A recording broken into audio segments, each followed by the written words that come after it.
Ganda oh.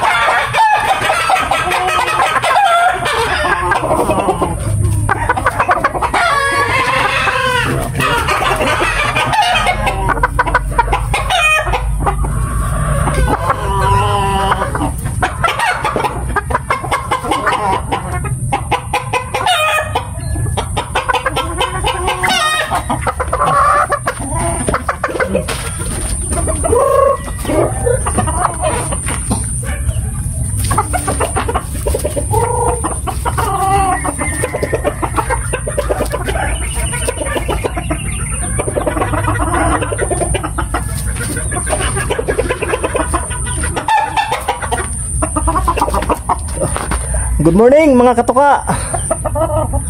Ito, pakain na naman ako ng mga manok. At mag-alas 4 na. Ayan, tamang-tama. Ito yung pong naka-preference po sa akin ng mga inahin. Medyo marami-rami na yung inahing manok ko ngayon. Tamang-tama to sa next breeding ko. Ay magpaparami tayo. Isubukan ko magpaparami para mas marami tayong may binta. Oo, marami kasing nagkuhan sa akin. I-inquire. Ito, pumpkin nililigi, that's ayan po, itong isa lugon, ayan o, ayan yun, lugon yun, yun yung aking sweater na 5K dark side. Ito naman golden girl, o golden girl, ang ganda yung hinawakan ko kanina, maganda o, galing kay Airwax yan, i-breed ko yan at paparas ko dun sa 5K, ayan o, yung ganador na yun, ayan o. Ito naman yung kay Kuan, anak to sa Kuan, Jugod Gray, tapos High Caliber Gray. Isang lalaki lang. Yun yung na-produce. Kuan lang yun, mababa na manok. Hindi sa matangkad. Doon yung iba sa likod ng bahay. Ayun naman po yung anak ni Kuan.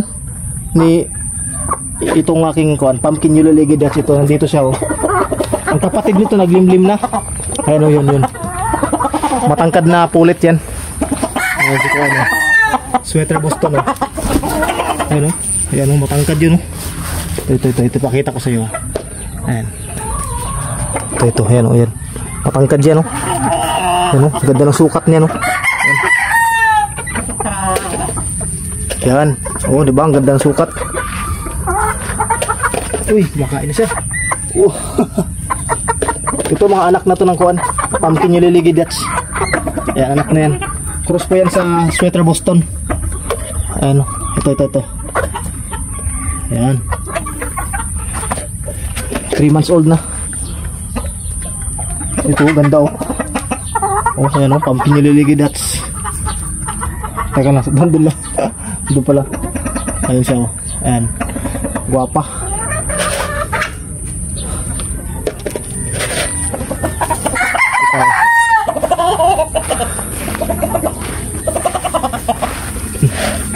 Andiyan lang sa pagmamanok mga idol.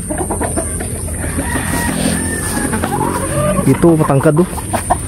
Ito stag. Ayan, yung liligi, that's pumpkin. Doon po yung isa. Oh,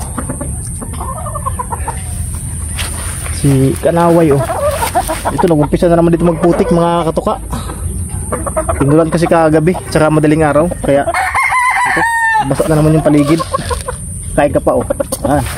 Si Kanawayon. Pinapakain ko si Kanawayon. Lakas kumain ni Kanawayon oh. Pangalawang dagdag na ito ng pagkain niya oh. Sa akin po mga katuka, yung sukatan ko dito 50 grams. Sa umaga 50 grams. Sa hapon naman either 45 grams or 40 grams. Depende na sa akin. Pero dito hinagis-hagis ko lang. May mga pagkakataon kasi mga katuka na yung mga manok natin ay takam na takam silang kumain. At parang nabibitin sila kung bibigay mo lang yung 50 grams o 45 grams. Kaya ang ginagawa ko, pag gusto pa nilang kumain, minsan hinahagisan ko pa. Katulad nito oh. Gusto pa nilang kumain. Ito naman sa mga nag-message naman sa akin, sa mga nagtatanong or mayroong mga katanungan na di ba yan makakasama kung sobra yung ipakain mo. Wala naman talaga specific na dami para sa akin ano. Wala pang specific na dami ng kuan ng pellets at grains na ipakain sa ating mga alagang manok. As long as nandito sila para sa akin, nandito sa according area sila. Hindi ako nababahala kahit magbigay ako ng marami sa kanila, basta't nakakapag-exercise sila. So tuloy lang, yun yung aking paniniwala din dito sa pag-alaga ng manok.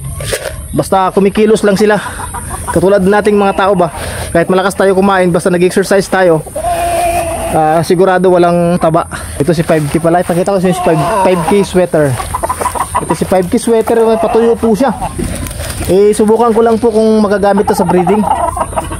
5K. At si 5K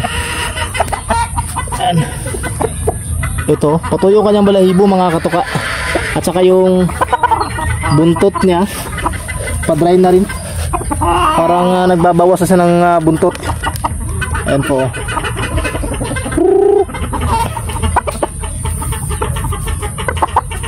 Ito yung gagamitin kong materialis soon dito sa mga pullets ko at sa mga inahing manok ko.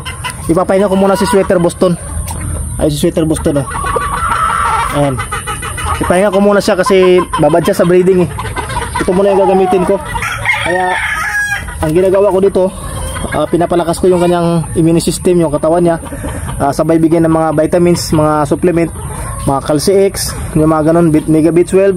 Saka weekly ako nagtuturok sa kanya, nagbibigay ng Vitamax 0.5cc sa pitso. At yun ang ginagawa ko mga kaibigan.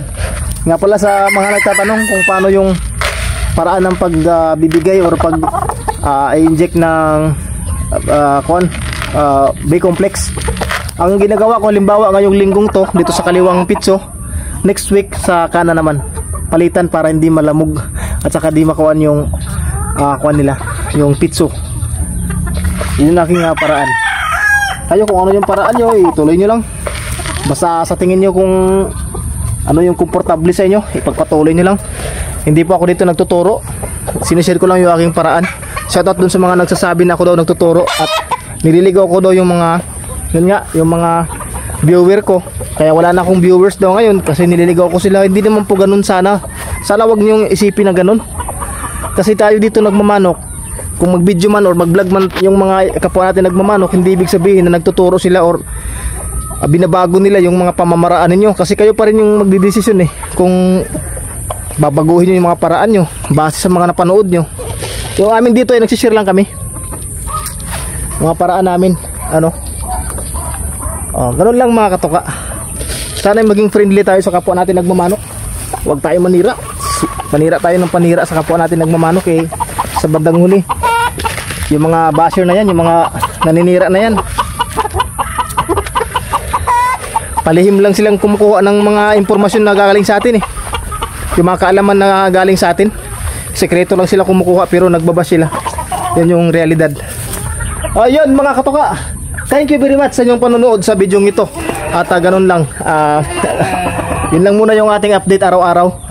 Magpapakain muna ng mga manok, pag-aalaga muna, simpleng pamamaraan lang as a backyard breeder. Shoutout sa mga kaibigan ko mga nagmamanok dyan, mapabig time man or mga backyard breeder.